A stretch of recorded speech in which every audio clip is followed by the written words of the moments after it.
40 నుంచి 50 స్థానాలు neck to neck ఇచ్చాం. నేను గెలుస్తున్నామని చెప్పనండి. 40 నుంచి 50 స్థానాలు నెక్ టు నెక్. నువ్వా నేనా, వాడు గెలిచినా కొంచెమే, మనం గెలిచినా కొంచెం, నెక్ టు నెక్ 40 నుంచి 50 స్థానాలు ఇచ్చాం. ఇప్పుడు మన వాళ్ళు కూడా చెప్తున్నారు 70 వస్తాయి 80 వస్తాయి. నేను అలాంటివి మాట్లాడను అసలు. మీరు రేపు చూడండి, కాదంటే అప్పుడు మాట్లాడండి. నేను అలాంటి అసలు పవన్ కళ్యాణ్ గారు ఎవరన్నా చెప్పమన్నా నేను చెప్పను. పార్టీ పెద్దలు ఇలాగ వస్తాయి, మన మార్కెట్లో ఉన్న పెరుగుతాయని చెప్పమన్నా నేను చెప్పను. నెక్ టు నెక్ 40 నుంచి 50 స్థానాలు ఫైట్ ఇచ్చాం. 40 నుంచి 50 స్థానాలు నెక్ టు నెక్ ఫైట్ ఇచ్చామండి. అంటే సెకండ్ ప్లేస్లో వచ్చేలాంటి ఫైట్ ఇచ్చాం. ఇక్కడ నిన్న మనకి సానుకూలతలు ఉన్నాయి, ప్రతికూలతలు ఏంటో చెప్తాను. ఏంటంటే సానుకూలతలు, అమెరికా నుంచి ఇతర దేశాల నుంచి కూడా తరలి వచ్చారు జనాలు స్వచ్ఛందంగా ఓటేయాలి, ఈసారి పవన్ కళ్యాణ్ గెలిపించాలని. అలాగే మీరు చూస్తే హైదరాబాద్ లాంటి సిటీల నుంచి బస్సులు క్యాన్సిల్ చేసిన మ్యాక్సిమం పవన్ కళ్యాణ్ గారి ఫ్యాన్స్ ఉన్నారు యువతలో. వాళ్ళందరూ బైకుల మీద బస్సులు పైకెక్కి ట్రైన్లు ఏలాడుతూ ఎట్లయినా రావాలని చెప్పి ఆటోలో, కారులో, ఆఖరికి ఆటోల్లో కూడా వచ్చారు. నమ్మండి, ఆటోల్లో కూడా వచ్చారు.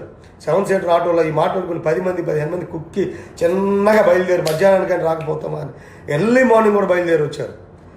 నిన్న 6 o'clock అక్కడ హైదరాబాద్లో బయలుదేరి మధ్యాహ్నానికి చేరతాం కదా అని చెప్పి వచ్చారు.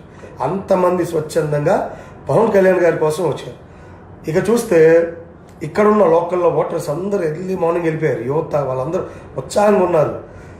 గతంతో పోలిస్తే పోయినసారి కంటే కూడా ఒక 50 లక్షల ఓటర్లు పెరిగారు ఈసారి. అలాగే పర్సంటేజ్ పెరిగింది. వాళ్ళేమంటారు, పక్క పార్టీలు ప్రభుత్వ వ్యతిరేకత మాకుబడింది అంటారు.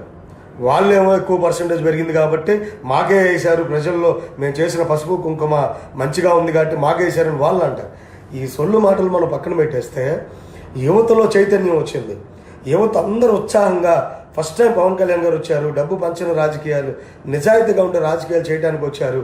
ఆయనకి మనం సపోర్ట్ చేద్దామని అసలు బెంగళూరు నుంచి, హైదరాబాద్ నుంచి, విశాఖపట్నంకి, లేకపోతే విజయవాడకి, తిరుపతికి మొత్తం తరలి వెళ్ళారు స్వచ్ఛందంగా. అలాంటి లేకపోయినా వాళ్ళందరూ కూడా పర్సంటేజ్ పెరగడానికి రీజన్ వీళ్ళందరూ యువతలో చైతన్యం పెరిగింది.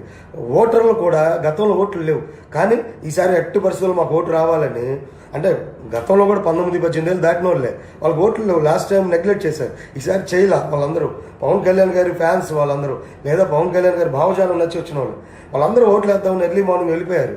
క్యూల్లో నుంచున్నారు. మహిళల్లో కూడా పెద్ద చైతన్యం వచ్చింది. ఒకసారి గాజు గ్లాస్కి వేద్దాం పవన్ కళ్యాణ్ గారికి. క్యూల్లో నుంచుంటే బ్యాడ్ ఏం జరిగిందంటే ఈవీఎంలు పనిచేయట్లా. ఈవీఎంలు ఎన్ని ఈవీఎంలు పనిచేయలేదండి, అసలు ఎన్ని ఈవీఎంలు పనిచేయాల. వాళ్ళందరూ మధ్యాహ్నం దాకా అక్కడే ఎండలు ఎక్కడి నుంచి ఉంటారు, వెళ్ళిపోయారు జనాలు. 9-9:30 దాకా చూసి జనాలు వెళ్ళిపోయారు. ఎంత ఇంపాక్ట్ అది.